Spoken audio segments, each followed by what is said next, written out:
ஒடுக்கின உடனே ஒரு கட்டுப்பாட்டுக்கு கொண்டு வந்த உடனே என்ன செய்யுதுண்டா அது உலகத்தோட சம்பந்தப்படுது. உதாரணத்துக்கு சொன்னா, இப்ப உதாரணத்துக்கு கண்ணை மூடிட்டோம் வைங்களேன். கண்ணை மூடின உடனே யாரே ஒரு மைக் சத்தம் போட்டுக்கிட்டே இருக்கு. கண்ணை மூடின உடனே இப்ப கண்ணை திறந்திருக்கோம். கண்ணை திறந்துகிட்டு இருக்கக்குள்ள நம்மட கண்ணுக்கு என்ன தெரியுது? உலகம் தெரியுது இல்லையா? அப்படி வைப்போமே, உலகம் தெரியுது, மரம் தெரியுது, மிருகங்கள் தெரியுது, பறவைகள் தெரியுது, வீடு தெரியுது, இப்படி எல்லாம் தெரியுது. இப்ப கண்ணை திறந்து விட்டுருக்கக்குள்ள தெரியுது. சரியா? இப்ப கண்ணை மூடின உடனே என்ன தெரியுது?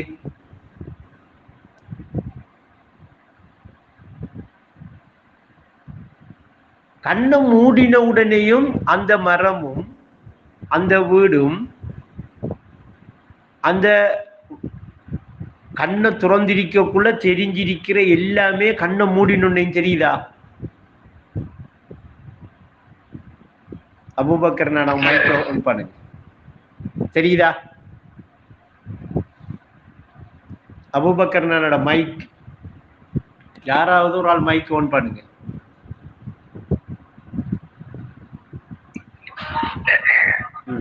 கண்ணை மூடுறதுக்கு முன்னாடி நம்ம பார்த்தது எல்லாமே கண்ணை மூடுனதுக்கு பிறகு தெரியுது, நம்ம ஞாபகத்துல இருக்கு. தெரியுது, ஞாபகத்துல இருக்கிறது கண்ணை மூடினோன்னு தெரியுது, நமக்கு ஞாபகம் வருது இல்லையா? இப்ப இது இன்னைக்கு ஒரு சின்ன ஒரு விஷயம் ஒன்று நாம சிந்தனைக்கு எடுக்கணும். கண்ணை திறந்தாலும் எனக்கு என்ன தெரியுது? உலகம் தான் தெரியுது. கண்ணை மூடினாலும் தெரியுது. அப்ப இப்ப நான் அந்த இன்னுமே அந்த சிருட்டியோட சம்பந்தப்பட்டு தான் இருக்கேன். இப்ப நானும் அது மாதிரி தெரிவேனா இல்லையா? இப்ப என்னையெல்லாம் இந்த நினைவுல பதிவாயிருக்கோ அது எல்லாமே கண்ணை மூடின உடனே எனக்கு ஞாபகம் வருது. அந்த ஞாபகம் வாரத்தை தான் நம்ம இன்னைக்கு தெரியுது, தெரிய வருகுதுன்னு நாம சொல்றோம், அந்த அர்த்தத்துல சொல்றோம். அப்ப இப்ப கண்ணை மூடினாலும் எனக்கு உலகம்தான் என்ற நினைவோட சம்பந்தப்படுகிறது. அதாவது இல்லாட்டி இப்படி சொல்லலாம், கண்ணை மூடினதுக்கு பிறகு நினைவு உலகத்தோட சம்பந்தப்படுகிறது. கண்ணை துறந்தாலும் சரியா நினைவும் என்ற பார்வையும் உலகத்தோட தான் சம்பந்தப்படுகிறது. இப்ப இன்னொரு வகையா இது இன்னொரு வகையா விளங்கலாம். கண்ணை துறந்த உடனே கண்ணை கொண்டு பார்வை என்ன செய்து உலகத்தோட சம்பந்தப்படுது. அதால இந்த நினைவு பூரணமா உலகத்தோடைய தொடர்பாகுது. கண்ணை மூடினத்துக்கு பிறகும் பார்வை இருக்கே, அது என்ற நினைவுல இருக்கிற பதிவுகளை எனக்கிட்ட காட்டித்தாரத்தால, அந்த காட்டித்தாரது தானே ஞாபகம் வாரது தெரிகிறது என்று நாம எடுக்கிறது. அதான் உண்மை. காட்டித்தாரத்தால் அந்த நினைவு வரத்தால் அங்கேயும் எதோட சம்பந்தப்படுறேன்னா நினைவையும் உடலுடைய சம்பந்தப்படுது, உலகத்தோடைய சம்பந்தப்படுது. அப்ப இப்ப நான் தியானத்துக்கு போயிட்டேனா, இப்ப இப்படியே இருக்கேன்னா கண்ணை மூடிக்கிட்டேன், எனக்கு இப்ப இந்த சிந்தனை வருகுது, நான் இப்ப உலகம் சம்பந்தமா கண்ணை மூடி ஒரு திட்டம் ஒன்று போட்டுக்கிட்டு இருக்கேன். திட்டமிடுதல், அதாவது இந்த இதுல நினைவுல ஒரு திட்டமிடுதல் போயிட்டு இருக்கு எனக்கு உலகத்தோட சம்பந்தப்பட்டு. நான் இப்ப தியானம் செய்யறேனா, இப்பயும் நான் என்ன செய்யறேன் உலகத்தோட தான் சம்பந்தப்பட்டிருக்கேன். இப்ப தியானம் விக்கிறண்டா என்ன, இது எல்லாத்தையும் அந்த நினைவு மறந்து இல்லையா, இது எல்லாத்தையுமே கண்ணை மூடினத்துக்கு பிறகு அந்த நினைவு மறக்க வேண்டிய ஒரு இடத்துக்கு வரணும். இப்ப மறந்ததுக்கு பிறகுதான் திக்ர் வேலை செய்ய போகுது, மாபெரும் காரியம் நடக்க போகுது. அப்ப அதான் சொல்றாங்க, மாபெரும் காரியமா மனதில் செய்யும் ஞாபகம். இப்ப மனதில் செய்யற ஞாபகத்துல ஒன்று கண்ணை மூடின உடனே அந்த நினைவுல இருக்க பதிவை எல்லாம் நமக்கு ஞாபகப்படுத்திட்டு இருக்கிறதும் வரும். ஆனா அப்படி ஞாபகப்படுத்திட்டு இருக்கிற அந்த பதிவு எல்லாம் கட்டுண்ட நிலையை எல்லாத்தையும் ஞாபகப்படுத்தி இன்னும் என்ன செய்யுது நம்முடைய நினைவை உலகத்தோடய சம்பந்தப்படுத்து. அப்ப நாம இப்ப தியானம் திக்ர் செய்ய ஏன் போறோம்? உலகத்தை மறந்து உடலை மறந்து ஒன்றுமே இல்லை என்று காணணும். ஆனா அதே நிலைமை நமக்கு இருக்கா இல்லையா கண்ண மூடின உடனே? அப்ப நாம என்ன செய்யறோம்டா, கண்ண மூடின உடனே ஒன்றுமே இல்லை என்று இருக்கிற நிலையை உணர்றதுக்கு முயற்சி எடுக்காம, அந்த உணர்ந்தவனாக நான் இருக்கிறதுக்கு முயற்சி எடுக்காம, உணர்ந்தவனாக நான் இருக்கேன் என்கிறத கூட உணராம, ஒன்றுமே இல்லை என்று உணர்ந்தவன் தான் நான் இருக்கேன், நான் ஒன்றுமே இல்லை என்கிற இருப்புல நான் இருக்கேன் என்கிறத முழங்கி கொள்ள இயலாதவனாக திக்ருக்கு வராம இருக்கேன், அந்த ஞாபகத்துக்கு வராம இருக்கேன். அதனால என்ன செய்ய வேண்டியிருக்கேன்டா, ஞாபகத்துல மூழ்க வேண்டியிருக்கணும்.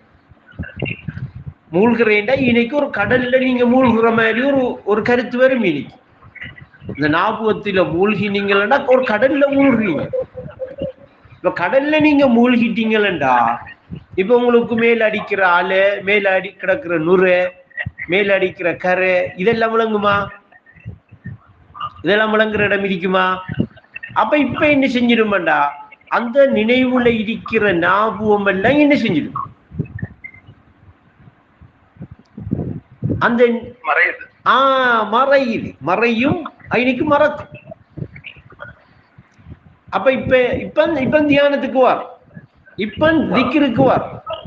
இப்பதான் ஞாபகம்ங்கிறது என்ன செய்யுது, மூழ்கு, அந்த ஞாபகத்துல மூழ்கு. இப்படி ஞாபகத்துல நீங்க மூழ்கிற இந்த தன்மை தான் சரியா மலக்குகளோட தொடர்பாக்கி தரப்போற ஒரு இடம். இன்னைக்கு உங்களுக்கு அதான் பிடிச்சிடுறேன். இன்னைக்கு நீங்க ஞாபகத்துல மூழ்கக்கூடயே மலக்குகளோட தொடர்பு ஏற்படுது. ஏற்பட்டுட்டு அதை விளங்கி கொடுறதுக்கு கொஞ்சம் டைம் எடுக்கும், ஒரு காலம் எடுக்கும். இப்ப மூழ்கினோட ஏகத்தில் ஆழ்ந்து விடலாம். இப்ப நீங்க ஏகத்துல ஆழ்ந்து இருக்கிற நிலை இருக்க, நீங்க இல்லைன்ற அர்த்தமா இருக்கிறீங்கன்னு அர்த்தமா? அதை எப்ப நீங்க திரும்ப நான் இருந்தேனுங்கிறத உணர்வீங்கடா, திரும்ப அடுத்தண்டு நீங்க உதாரணத்துக்கா ஒழும்புவீங்கல காலையில, அன்னரம் நீங்க வளமையா நான் ஒழும்ப மாட்டீங்க. நீங்க வளமையா ஒழும்பி வளமையா நீங்க காணுவீங்களே உலகம், அது தெரியாது உங்களுக்கு. இப்ப இப்படி இறந்து பிறக்காமல் அந்த நிலை இருக்கே, அது இசைந்து வராது. இப்ப இப்படியே இறந்து பிறக்க இசைந்து வர என்ன நடக்கும், உலக சம்பந்தப்பட்ட பார்வையும் உலக சம்பந்தப்பட்ட கேள்வியும் உலக சம்பந்தமாக வேலை செய்கிற புலன்கள் எல்லாம் அடிபட்டு அதே சம்பந்தமாகவே இருந்த நினைவும் என்ன செய்யும், இன்னைக்கு மறக்கடிக்கப்பட்டு இப்ப பார்க்கும் ஓந்து கொள்ற நிலையொன்று எதை வரும், ஆழ்ந்த நிலையில நான் இருக்கிறேன்ங்கிற அந்த நிலை ஓந்து கொள்ற நிலையாக மாறும். நான் சொல்றதெல்லாம் நம்புறீங்களா?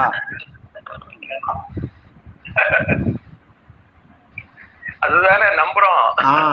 அப்ப இத நம்பித்தான் ஆகணும். இது எப்படி சொல்றா தெரியுமா, தூக்கத்தை நீக்கி வைக்கும் தூய களிமா இருக்கான், தூயோன் துணை இருக்கான், நம்பி என்று நம்ப சொல்றான். ஏன்னா நம்பிக்க வராது. ஏன்னா அப்படி எல்லாம் இருக்கா, அப்படி எல்லாம் நடக்குமா? அப்படியா? ரெண்டு ஈனைக்குத்தான் குந்துவான் அவன், உச்சந்தியில் இருக்கிறவன்.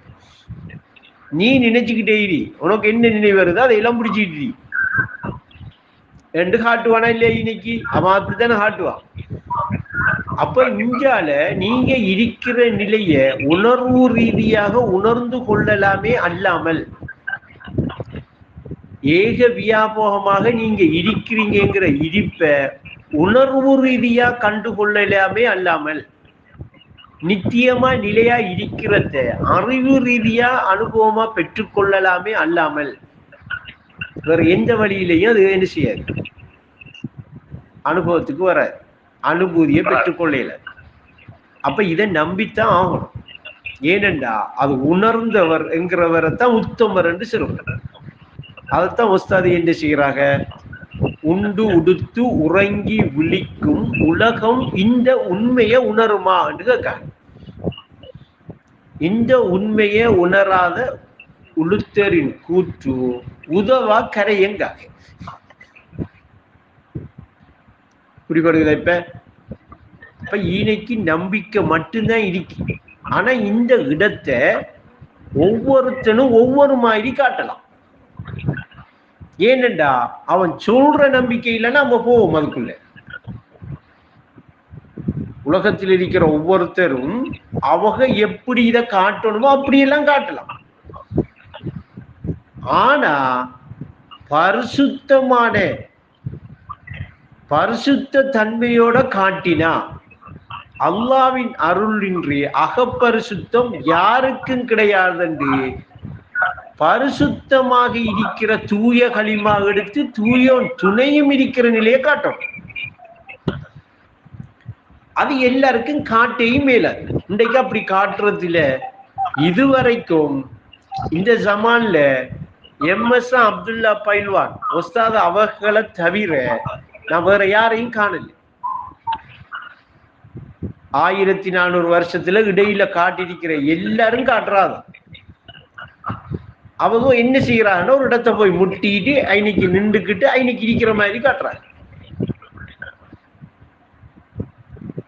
ஆனா உஸ்தாது முடிவு வரைக்கும் என்ன செஞ்சிருக்காரு. ஏனென்றா அது அப்படி ஒரு தெளிவாக இடிப்பு நிலையை கொண்டு போய் காட்டி போட்டு விடுற சக்தி இந்த நான் என்று நம்ம கிட்ட இருக்கே அண்ணா, அந்த உணர்வுக்கு இருக்கு.